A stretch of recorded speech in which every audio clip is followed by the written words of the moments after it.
రాసి పెట్టుకుంటూ వచ్చే ఎన్నికల్లో అభినయ్ దర్శన్ తరపున కనీసం 5 ఎమ్మెల్యేలు మనిషికి ఓటుకి నోటు పంచకుండా అసెంబ్లీలో కూర్చోబెట్టకపోతే నా పేరు అభినయ్ దర్శన్ కాదు. జనసేన పవన్ కళ్యాణ్ గారు కూడా ఫండ్ రైజ్ చేశాడు పార్టీ కోసం. నమస్తే సార్. నమస్తే అండి. చెప్పండి, మీరు ఒక కొత్త పార్టీని స్థాపించబోతున్నారు. పార్టీని స్థాపించడానికి కారణం ఏంటి? ముఖ్యంగా ఎంతో మంది రాజకీయ నాయకులు ఈ రోజు పార్టీని పెట్టి వాటి యొక్క మునుగడే సాధించలేని పరిస్థితి. మరి ఏంటి సార్, ఏ ఉద్దేశంతో మీరు పార్టీని స్థాపించబోతున్నారు? ఓడిపోయిన వాళ్ళని స్ఫూర్తి తీసుకునే ఆలోచన నాకు లేదు. ఎవరో పార్టీలు ప్రారంభించి వెనకడుగేశారని, గివప్ ఇచ్చారని వాళ్ళని చూసి నేను ఓడిపోవాలనుకోవట్లేదు. నాకు ముఖ్య ఉద్దేశం ఏంటంటే, నేను యువకుడిని అయినప్పటికీ, నేను జస్ట్ 30s లో ఉన్నప్పటికీ కూడా నా ప్రయత్నం చాలా గొప్పదిగా ఉంది. నేను వేసే అడుగు చాలా ధైర్యంతో వేశాను, విశ్వాసంతో, నిరీక్షణతో వేశాను. నా ప్రాణం పోయేదాకా నేను తీసుకున్న ఈ నిర్ణయం, వేసిన ఈ అడుగు వెనక్కి వెళ్ళడం అంటూ ఉండదు. ఈ పొలిటికల్ పార్టీ ఏదైతే కాకినాడలో ఈ 24వ తారీఖున మెక్లరెన్ హై స్కూల్ గ్రౌండ్ లో ప్రారంభించబోతున్నామో, ఆవిర్భావం చేయబోతున్నామో, ఈ పార్టీని అసెంబ్లీ వరకు, పార్లమెంట్ వరకు ఈ పార్టీ ద్వారా సభ్యులని కావచ్చు, కార్యవర్గాన్ని కావచ్చు, ఎమ్మెల్యేస్ గా, ఎంపీస్ గా అసెంబ్లీలో, పార్లమెంట్ లో తీసుకెళ్లి కూర్చోబెట్టే వరకు నా ఈ ప్రయత్నం, పోరాటం ఆగదు. అంటే ఒక రాజకీయ పార్టీని ముందుకు తీసుకెళ్లాలంటే ప్రజల బలంతో పాటుగా ఆర్థికంగా కూడా బలంగా ఉండాల్సిన పరిస్థితి. మరి మీరు చూస్తే ఒక యువకుడు, ఒక సామాన్య కుటుంబం నుంచి వచ్చిన వ్యక్తి, మరి ఈ పార్టీని నడపడానికి ఆర్థిక పరంగా ఏ విధంగా మీరు దోహదపడుతుంది, ఏ విధంగా ముందుకు వెళ్తున్నారు? ప్రజల కోసం పనిచేసే నాయకుడిని ప్రజలే ముందుకు నడిపిస్తారు. మన దగ్గర డబ్బు ఉండాల్సిన అవసరం లేదు. ఎందుకంటే నా పార్టీ యొక్క సిద్ధాంతమే, నా మెయిన్ ఎజెండానే డబ్బు లేకుండా రాజకీయం చేయటం. ప్రజలకి సేవ చేస్తానని నిజాయితీగా వెళ్తే ప్రజలే సేవకుడిని, నాయకుడిని చేస్తారు. కాబట్టి ఇతర నాయకుల గురించి, ఇతర పార్టీల గురించి నాకు అవసరం లేదు. నేను పెట్టబోతున్నటువంటి పొలిటికల్ పార్టీ, ఆల్రెడీ నేను పాదయాత్ర చేస్తున్నాను. అరకు, పాడేరు నియోజకవర్గాల్లో పాదయాత్ర చేస్తున్నాను. అద్భుతమైన అఖండ స్పందన ప్రజల నుంచి లభిస్తుంది. దాన్ని బట్టి చెప్పగలుగుతున్నాను, ప్రజలే నా పార్టీని నడిపిస్తారు. ప్రజలే నా పార్టీ అనే బండికి ఇంధనం అవుతారు. ప్రజలే నన్ను గెలిపిస్తారు. నేను ప్రజలకు సేవ చేసుకునే అవకాశాన్ని ఇస్తారు.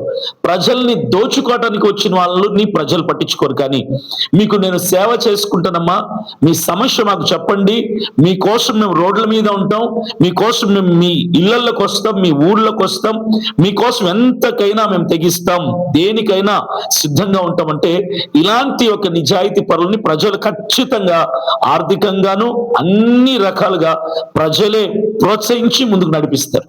భారతదేశంలో యువకుల పాత్ర చాలా ముఖ్యమైనది. ముఖ్యంగా యువత కూడా చాలా ఎక్కువ మంది ఉన్న పరిస్థితి. అటువంటిది మీరు ఒక యంగ్ డైనమిక్ లీడర్, యువతకి కూడా మీరు ఏం సందేశం ఇవ్వబోతున్నారు రాజకీయాల్లో రావడానికి?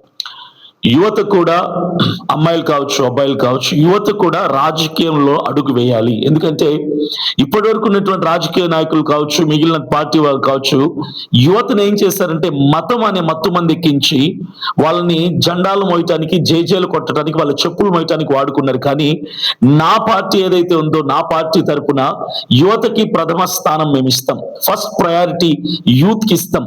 యంగ్స్టర్స్, సాఫ్ట్వేర్స్ గానే కాదు, గ్రూప్ 1, గ్రూప్ 2, గ్రూప్ 3 ఎంప్లాయీస్ గానే కాదు, లేదంటే డాక్టర్స్ గాని కాదు, రాజకీయ రంగ ప్రవేశం కూడా చేయాలి. ఎందుకంటే ఇది ఒక బుడద, ఇది ఒక కాలువ, ఇది మురిక్కుంట, ఇది ఒక రొచ్చు అని మాట్లాడతారు. కానీ మరి ఇది శుభ్రం చేయాలంటే ఎవరు రావాలి? మనం ఎంతసేపు రాజకీయాలని తప్పుగా మాట్లాడడమే తప్ప రాజకీయం ఎప్పుడు తప్పు కాదు. అందులో ఉన్నటువంటి వ్యక్తుల మనస్తత్వం సరైనది కాదు. కాబట్టి రాజకీయాన్ని చెడు చేస్తున్నారు. మరి నేను వచ్చాను, నా దగ్గర రూపాయి డబ్బు లేదు, ఈరోజు విజయవంతంగా నేను పాదయాత్ర ముందుకు నడిపిస్తున్నాను. పాదయాత్ర ప్రారంభించేటప్పుడు ఎన్ని కోట్లు ఉన్నాయని అడిగారు చాలా మంది. కొంతమంది నవ్వారు, ₹1 నేను పాదయాత్ర చేయలేమన్నారు. 5,000 రూపాయలతో నా మొట్టమొదటి తొలి అడుగు వేశాను పాదయాత్రలో, ఆ అరకు నియోజకవర్గంలో. ఈ రోజుకి 24 రోజు పాదయాత్ర విజయవంతంగా వందల మంది జనంతో ముందుకెళ్తాను. ఏ ఒక్కరికి నేను ₹1 ఇవ్వలేదు. నా పార్టీ తరఫున యువతకి ప్రథమ స్థానం ఇస్తాను, యువతకి అవకాశం ఇస్తాను. యువతని మోటివేట్ చేసి అవేర్నెస్ తీసుకొని వచ్చి ఖచ్చితంగా యువతని కూడా పొలిటికల్ పార్టీ ద్వారా, పొలిటికల్ ఎంట్రీ ద్వారా వాళ్ళని అసెంబ్లీ వరకు, పార్లమెంట్ వరకు తీసుకెళ్తారని చెప్తున్నా. సార్, ముఖ్యంగా చెప్పండి, మిమ్మల్ని ఒక క్రిస్టియన్ గానే చాలా మంది భావిస్తున్నారు. అంటే హిందువులు కూడా చాలా ఎక్కువ మంది ఉన్న పరిస్థితి. మరి ఏంటి సార్, హిందువులకి మీరు ఎటువంటి హామీలు ఇవ్వబోతున్నారు? హిందువుల్ని ఏ విధంగా ఆకట్టుకోబోతున్నారు మీరంటే ఏమంటారు? నేను ఒకటే చెప్తాను, నన్ను మనిషిగా ట్రీట్ చేయండి, మానవత్వంతో నన్ను చూడండి, నన్ను ఒక మతానికి అంటగట్టద్దు. అభినయ్ దర్శన్ క్రిస్టియన్ అని, హిందూ అని, ముస్లిం అని నన్ను మాట్లాడద్దు. ఎందుకంటే నేను మానవతావాదిని, నాకు మనుషులందరూ ఒకటే. ఈ భారత గడ్డ మీద పుట్టినటువంటి ప్రతి ఒక్కరూ నా అన్నదమ్ముళ్ళే, నా అక్క చెల్లెళ్ళే, నా తల్లిదండ్రులే, నా తోబుట్టులే. నేను ఈ పార్టీ పెట్టడానికి గల ప్రధాన కారణం ఏంటంటే, నేను క్రైస్తవుణ్ణి అయినప్పటికీ కూడా నేను మనిషిగా, నేను సాటి మనిషికి, తోటి మనిషికి, అతను హిందూ అయినా, ముస్లిం అయినా, క్రైస్తవుడైనా, సిక్ అయినా, బౌద్ధుడైనా, ఎవరైనా సరే నా భారతీయుడికి నేను సేవ చేయడానికి ఈ పార్టీ పెడుతున్నాను. క్రైస్తవుల కోసం మాత్రమే ఈ పార్టీ నేను ప్రారంభించడం లేదు. ఖచ్చితంగా ఇప్పుడు నేను పాదయాత్ర చేస్తున్నప్పుడు తిరుగుతున్నటువంటి కొన్ని గ్రామాల్లో 100% హిందువులు ఉన్న గ్రామాల్లో కూడా మేము వెళ్తున్నాం.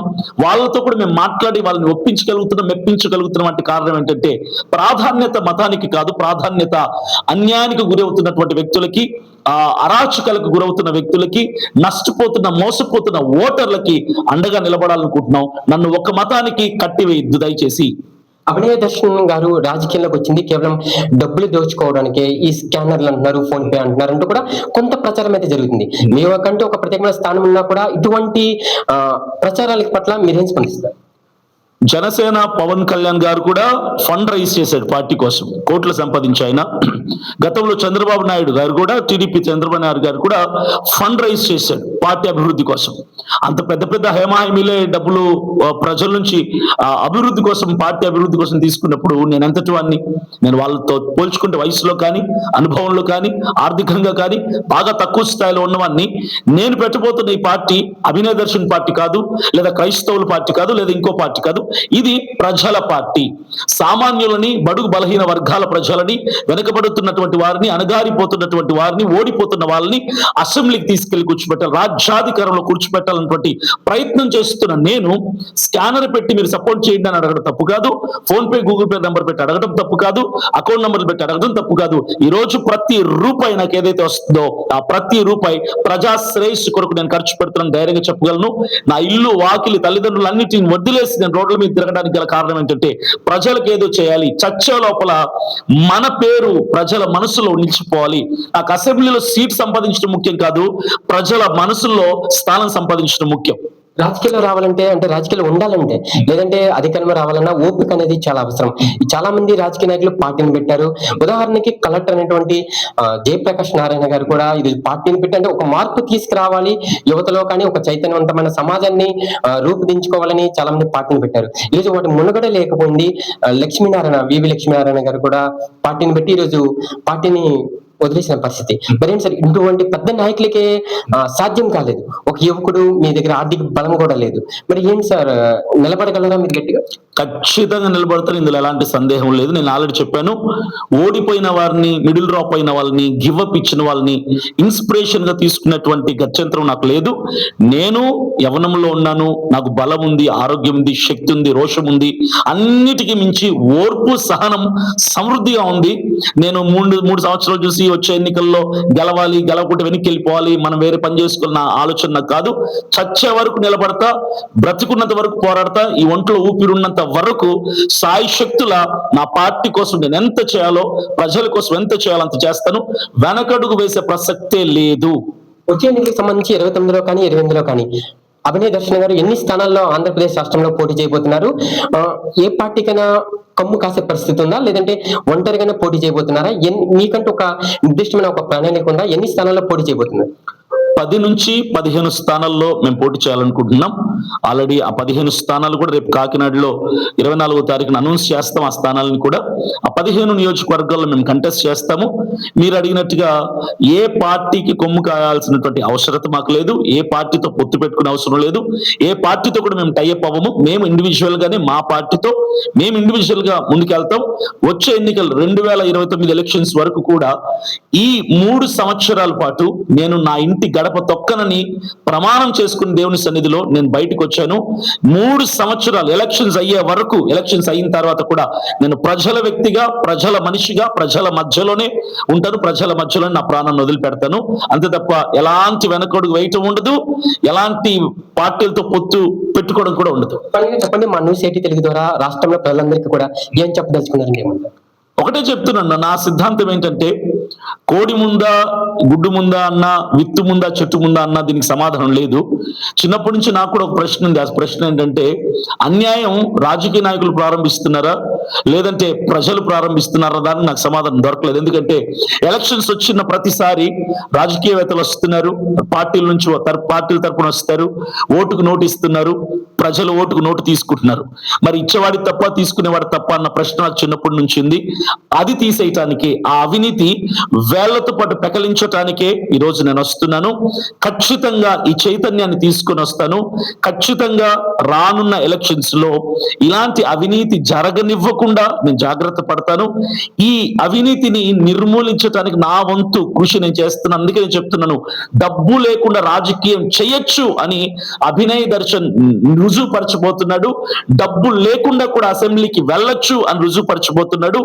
ఎవరు చూసినా ఒకటే అంటున్నారు, డబ్బు లేకుండా ఓట్లేరు సార్, డబ్బు లేకుండా ప్రజలు మిమ్మల్ని పట్టించుకోరండి. నేను ఒకటి చెప్తున్నా, రాసి పెట్టుకుంటూ వచ్చే ఎన్నికల్లో అభినయ్ దర్శన్ తరపున కనీసం 5 ఎమ్మెల్యేలు మనిషికి ఓటుకి నోటు పంచకుండా అసెంబ్లీలో కూర్చోబెట్టకపోతే నా పేరు అభినయ్ దర్శన్ కాదు. నేను ఏమీ లేని వాడిని, ఏమీ లేని వాడితో యుద్ధం చేయడం చాలా కష్టం. పోగొట్టుకోనికి ఏమీ లేని అభినయ్ దర్శన్ ఈ రోజున రంగంలో దిగాడు. రాజకీయంలో ఓటుకు నోటు పంచకుండా ప్రజల్ని నిజాయితీగా వాళ్ళ మనసులు గెలుచుకొని వాళ్ళ ఓట్లు సంపాదించి అసెంబ్లీలో కూర్చోబోతున్నాం. చరిత్ర సృష్టించబోతున్నాడు అభినయ్ దర్శన్.